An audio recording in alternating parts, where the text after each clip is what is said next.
Good evening and welcome to my presentation. Today I'll be talking about the Choose Your Own Adventure Project Legacy Equipment.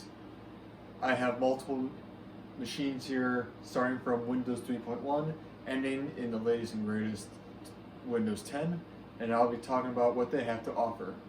But first, let's take a look at these two computers over here. Into talking about my machines here. I have two machines that I want to compare.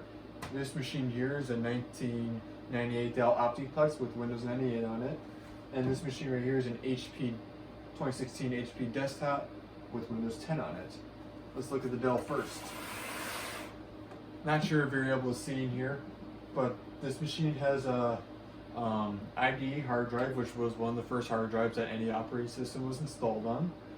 These two disk drives here, one was for audio, like for playing a game, and this one right here is for installing programs, anything that doesn't involve audio in it. Down here is where the audio card sits, which is connected to the disk drive right here. And there's a board down on the bottom right here which the extensions are connected to, and this board is then connected to the motherboard. This machine also has a floppy stored up here, which machines basically after the Windows XP era don't have anymore. And this has a Intel Core 3 in it, this little guy right here, and that was the top-of-the-line processor for Windows 98 back in those days. Now let's look at the 2016 HP desktop. This is a smaller form factor here.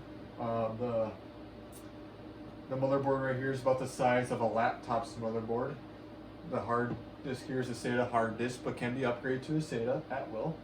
This is about 8 gigabits of RAM compared to the 400 megabits of RAM this one has. It's a lot. And it has a better processor in it. Comparing these two, you can see how much technology has changed throughout the years compared to 1998 to 2016. Even from 2016 to now, technology has changed so much, it's insane. I can't wait to see what the next 5 to 10 years hold for technology and see what changes from that time frame. Alright, now let's start to talk about Windows 3.1. Right, here's my Windows 3.1 machine. This machine came from a school district setting and was used in a lab. Let me show you around the graphics first. The graphics layout was original to the Windows 1.0 when that first came out, and it hasn't changed until about Windows 95 era, which I'll get to in a little bit.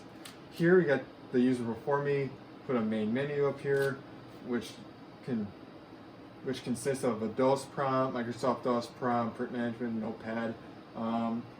Microsoft Solutions here has control panel, paintbrush, kind of all the main Microsoft products that are here.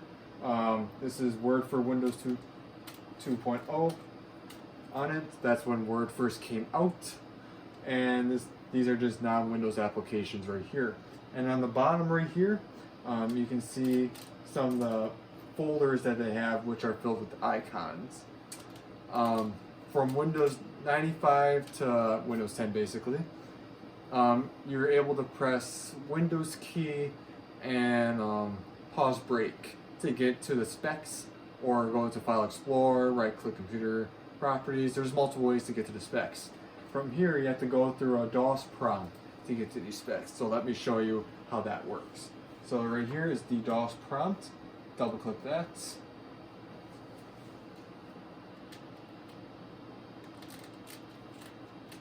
Here it'll bring you to the DOS prompt. Then you type in MSD. MSD is short for Microsoft Diagnostics.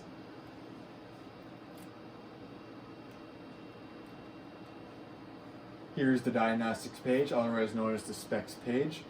This is an IBM machine, an IBM Personal Model 30 to be more exact. The processor here is an 8286. Which is a pretty good processor for this machine, and the RAM that it has is around 639 kilobits, which is pretty small but pretty good for this machine here. Other than those two big things, these are just some of the basic settings that this computer has. Operating system that it has is DOS 5.0, which runs 3.1. Alright, then we'll exit to here. You go down all the way to exit, press enter, you get back to the DOS prompt, and then you just type in exit again.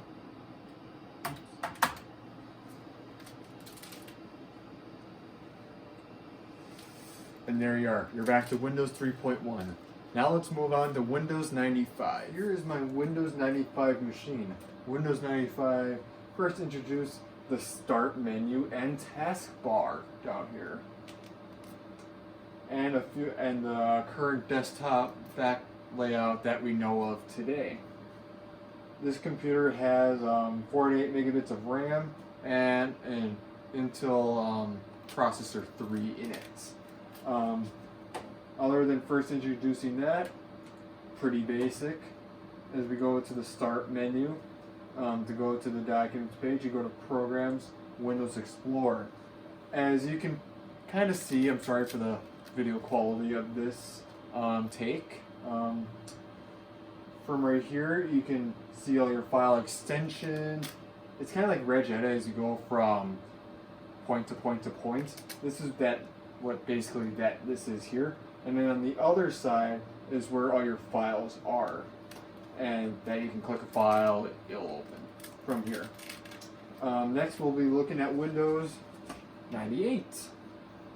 Windows 98 kind of first introduced the more desktop background capabilities. Some had the bar, Microsoft Office bar right here, where you click applications and it'll open.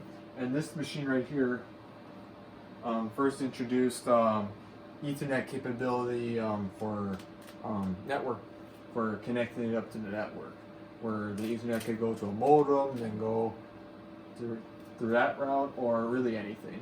Because Windows 95 had the modem, where it was hooked up by a phone line. This has an Ethernet. This machine right here has an Intel Pentium 4 in it. This has an 128 megabits of RAM in it. As you can see, what it first introduces, if you go into like My Computer, has the icon and it says My Computer right here. Where they got rid of the Regedit type display that was on the right, it has the My Computer, which is now on the right. And if I wanted to go to the C drive and to downloads, it'll display the downloads folder right here. So any folder that you go to, it'll display the name of right here. Now we're going to go visit Windows ME, otherwise known as Windows Millennium Edition. My Windows ME computer, otherwise known as Windows Millennium Edition.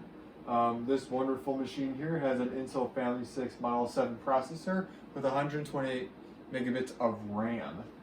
As you can tell from the desktop, I can click X, there you go. Has more of a graphical interface than what Windows 98 did. It offered a on-screen toolbar to allow access to any Windows program.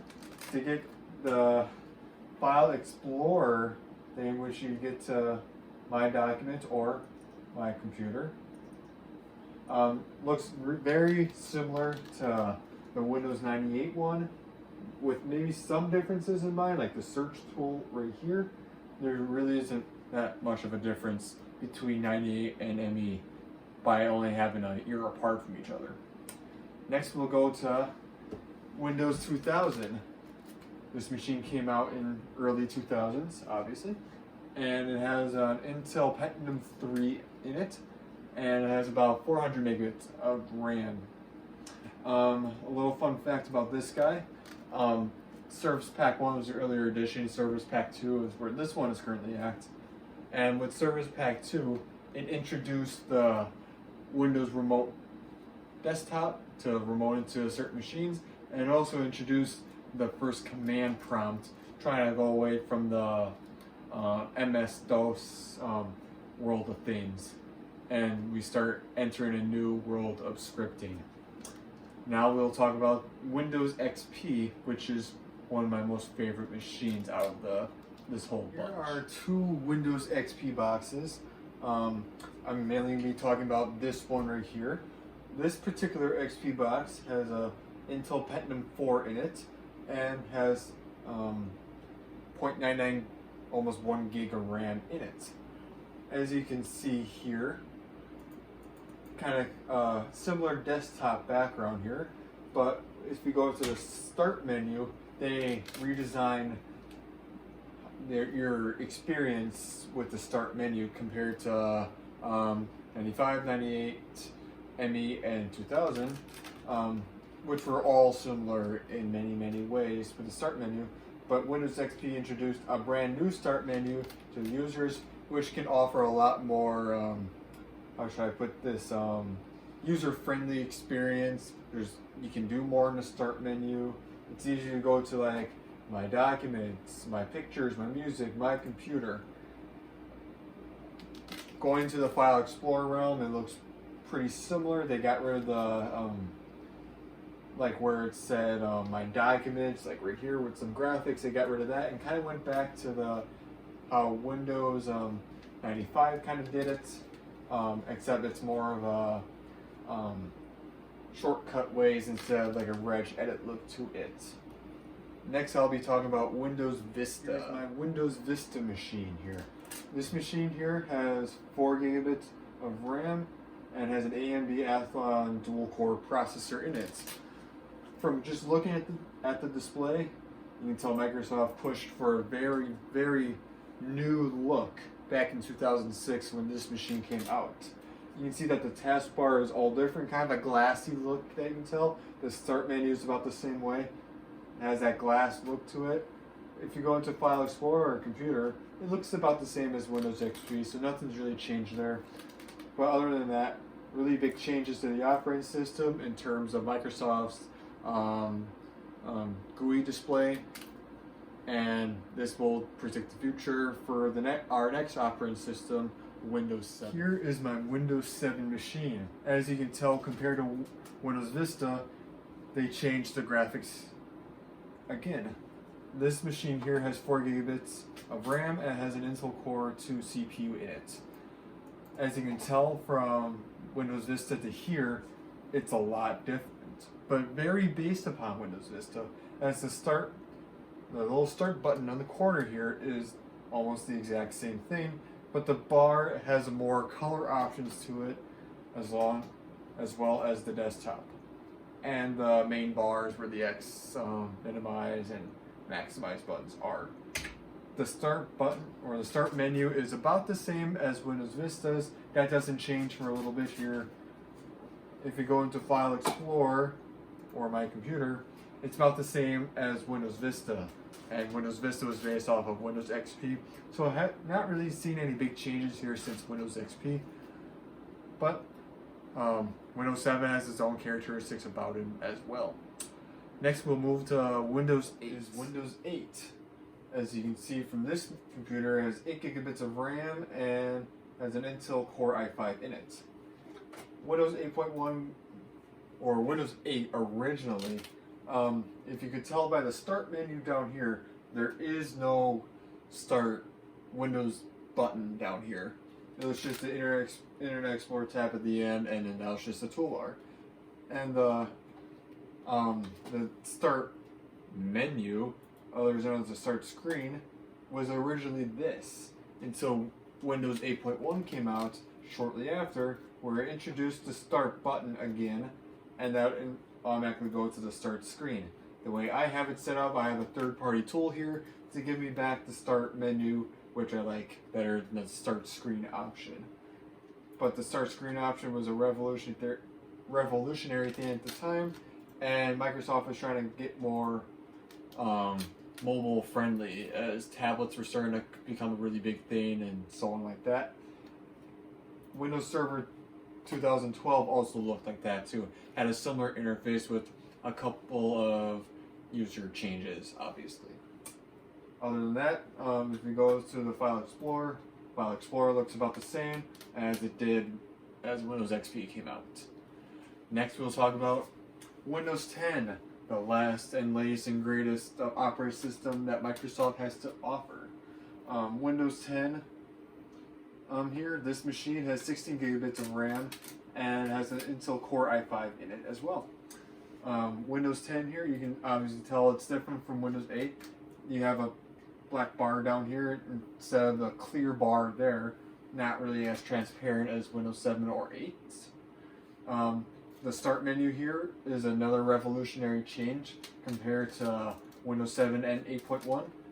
They gave us a start menu back again without a use of a third-party software. What they also introduced here is Cortana, the new virtual assistant for Windows 10, as well as a type here to search option to search for files or programs. And we introduced the new Microsoft browser, Microsoft Edge, which is a new browser by Microsoft to try to push and change and start transitioning over from Internet Explorer.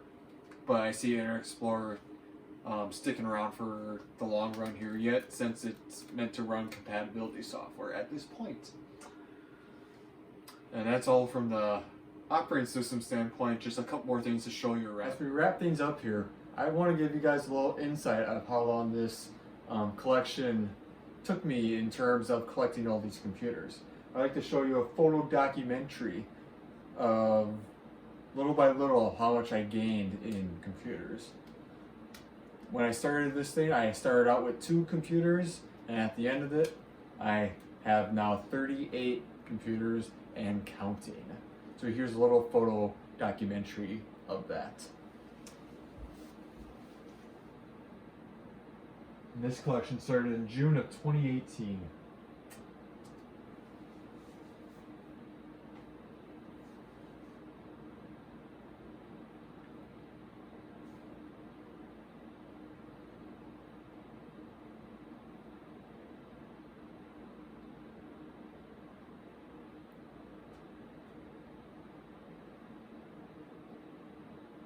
And this is where it is today.